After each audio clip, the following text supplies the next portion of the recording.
We were ordered to turn towards the slope that we came down. And that's when I thought it was it. I thought they were going to smoke us, and they kept saying that, we can kill you right now. They're as this is going on, they're talking shit. They're looking at us. They're taking pictures. They're doing, everything that they're trying to do to clear us. So as we turn this, and all of a sudden, I see a sling pass over my head. I'm like, oh, fuck, they're going to strangle me. But that wasn't the case. They actually tightened it so well that when they placed it, and it's crossbody, and obviously the buttstock of the rifle is up on the right shoulder, and the muzzle's kind of more towards your left. And they tightened the sling so well that if you try to get it off, it's going to struggle, right? And they started putting the magazines in, and they put all 6 of them in our vest, but they put it in a way that wasn't tactile. They put them like right side up where you can see the brass, right? Because brass to the grass is usually what we always train our Marines to do. So you just take it out, pop it in, boom, right? And they did in the case it would be tactical. It wouldn't be a tactical advantage to do that. So by the time you get your weapon off, try to put a magazine in and charge it, you're already going to get smoked. Yeah. So you were standing up when they did this? Yes. Yep. And when I saw that sling come over, I was like, fuck, I thought they were going to strangle me. Were they talking to you as they were doing this? Yes. That's when they were saying they're going to, smoke us. They're going to kill us. They could shoot us, leave us here to die, stuff like that. Why do you think they were doing? It sounds like they were taunting almost. They were, and I think my personal opinion is I think they really wanted to kill us. But if they made any, because they didn't have suppressors, they had M4 A4s, they had like the high speed setup, they had actual ACOGs, they had the honeycombs on them, they had the PEC 16s, which is a step up from what we had. They had steel magazines. Their weapons were like they were brand new. Do they have nods? No. They had ball caps, though. Ball caps? Yep. They had no insignias, nothing that would signify what their rank was, nothing that would signify what branch if they were. There's nothing to identify. And, law enforcement agencies will typically try to be uniform with all black, so you can't really identify who they are specifically. And it's like how these guys were doing the same thing. Because I know in AOs, at least where you have friendlies, you want to identify who's what, because that's how you're going to coordinate between everybody, if who's friendly and who's not. So if you're having to do anything like airstrikes, close air support, CASEVACs, you know what to say and what they look like. Paint the picture for what you're getting into to provide other people that intel. And these guys were just uniform black, ball caps, and it's just, it's very obvious that these guys didn't want to be identified, but they had American dialects, they had American lingo similar to what Marines would use, or at least military. So that's why my suspicion is I think that these guys at one point were uniform military, and maybe they got swept into this program, whatever it is. Could you see their faces? I did. Three of the guys had facial hair, right? Kind of stubble. Some of them kind of not really long beards, but like an operator look, you know what I mean? Yeah. The rest of the guys didn't. Some of them had kind of blonde hair, at least that you can see from right here. Some of them had like black hair, and then just regular white complexion. Some of them had blue eyes, some of them had brown eyes, and I think one guy that I saw had, he was the one that was mainly focused in on us as we were getting searched. And you can see he had kind of like grayish blue eyes. So I don't know what military force. Obviously it's not conventional. Yeah. Because, the question, if they ever come out and they decide to ever do this and say, yeah, I was there, it was these guys, I would have a question. So the question would be, why did you let us go? Or what were you guys thinking? Or why were you guys doing this, for the matter? Because this isn't something that, me consciously, there's a lot of things, especially finding out that this happens to do with human trafficking. Morally, I could never do that.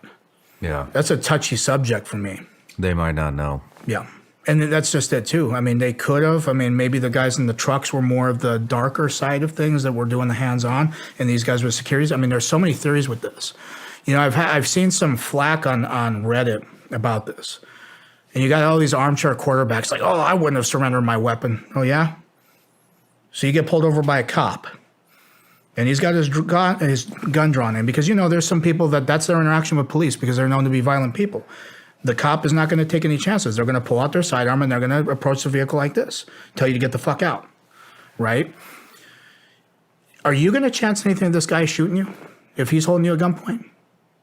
No. No, you got kids, you got a wife, you got a bunch of stuff to live for. I know these Marines had the same thing. But it's always these people who are going to talk this shit who are not there. Because I know for a fact that I'm here today talking to you about this. I was here, talking to the Pentagon and talking to all these other people about this to testify to them and tell them what happened. And I'm glad that, I'd rather get the flack than to have to sit there and actually, whatever story they would have spun up to say that, maybe one Marine got PTSD or something, decided to kill his own squad and then kill himself. Mm-hmm. I mean, whatever they would have spun it to be. If these guys have this kind of technology and these resources, they can do anything. Yeah. They're above the law, clearly. So as they gave us our stuff back and we're going up this slope, they're still talking shit. They're still saying, we could kill you. Don't fucking look back or we're going to smoke you. So as soon as we went over the top and all of a sudden we didn't, they weren't pursuing us and we fucking hightailed it. We ran down this fucking slope, trying not to trip over shit, go to the LZ, and there were still helicopters flying. They were flying relatively low with the shipments that they had that were attached, and then they were landing, dropping the stuff off, and then they were taking off, right? And they were just coming and going back and forth. There was a gunnery sergeant there that was not in my unit.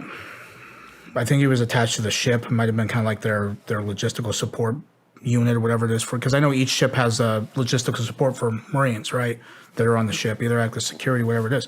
There was a gunnery sergeant there, and he was like fucking pissed because we showed back up and we weren't supposed to. And then we had our weapons, so what were we conditioned for?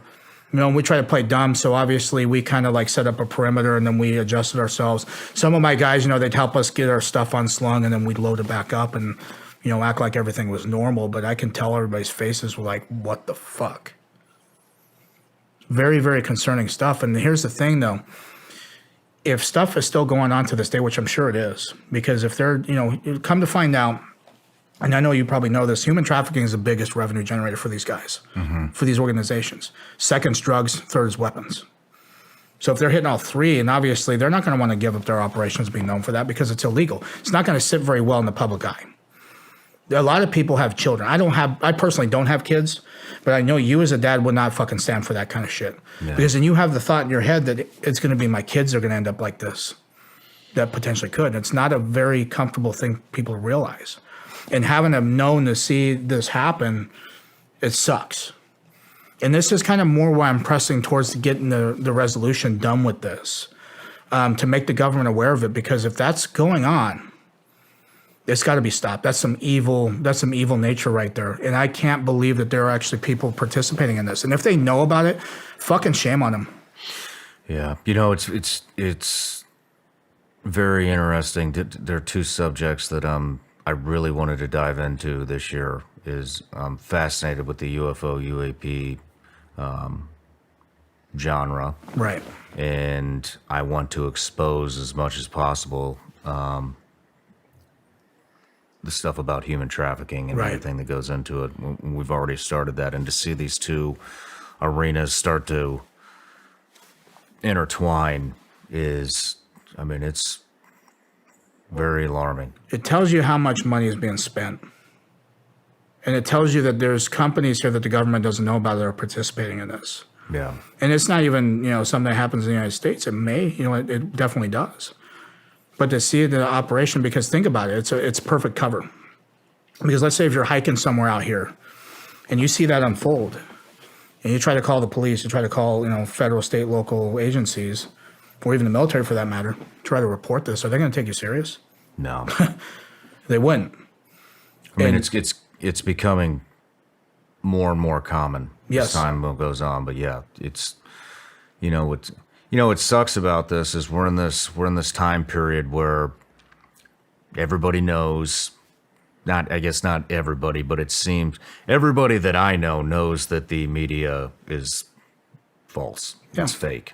They don't report everything. They lie. No, they don't. But at the same time, a lot of people won't put any validation or trust in anything that hasn't been covered by mainstream media. So we're in like this time period where there's a transition happening. There is, and it's thanks to people like you. And I'm glad that there's people with me doing this too that, It's easy for people to sit there and try to judge what they would have done in these situations. And the bottom line is we have gotten a point in our life, and I don't mean us specifically, but I mean the rest of the world, where they get so disturbed with things, but they don't do anything about it. They want other people to do it. Oh, I'm unhappy with the situation. Well, fucking change it or help change it. Yeah. That's what we're trying to do. We're trying to get the word out there. We're trying to get the government, at least the right parts of the government, to do something about this.